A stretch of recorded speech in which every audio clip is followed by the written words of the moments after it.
നടു റോഡിലെ ചെളിയിൽ പൂണ്ട കാറിൽ സ്ത്രീയും കുട്ടികളും കുടുങ്ങിക്കിടന്നത് 1.5 മണിക്കൂർ.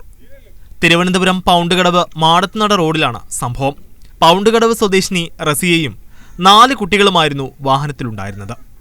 റസിയയുടെ ഭർത്താവ് മറ്റൊരു കാറുമായെത്തി ചെളിയിൽ പുതഞ്ഞ കാർ പുറത്തെടുക്കാൻ ശ്രമിച്ചെങ്കിലും 2 കാറുകളും ചെളിയിൽ താഴ്ന്നു. തുടർന്ന് മറ്റൊരു ക്രെയിൻ എത്തിയാണ് 2 കാറുകളും പുറത്തെടുത്തത്. തമ്പുരാൻമുക്കിൽ നിന്നും പൗണ്ടുകടവിലേക്ക് പോകുന്ന നഗരസഭയുടെ റോഡിലാണ് സംഭവം.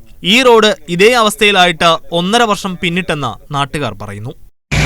2 മണിക്ക് വന്നതോ? 2 മണിക്കൂറായി. എവിടെ പോയതാ നിങ്ങള്? ഞങ്ങൾ ഇവിടെ പള്ളിയിൽ പോയതാ. കുട്ടികളെ കൊണ്ടുപോകും.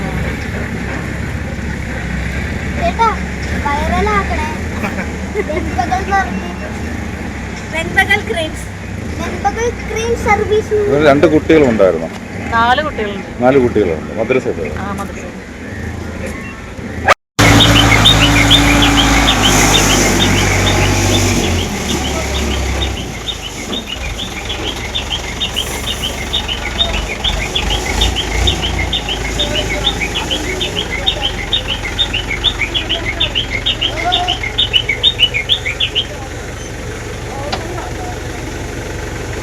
In 100 meters, continue straight.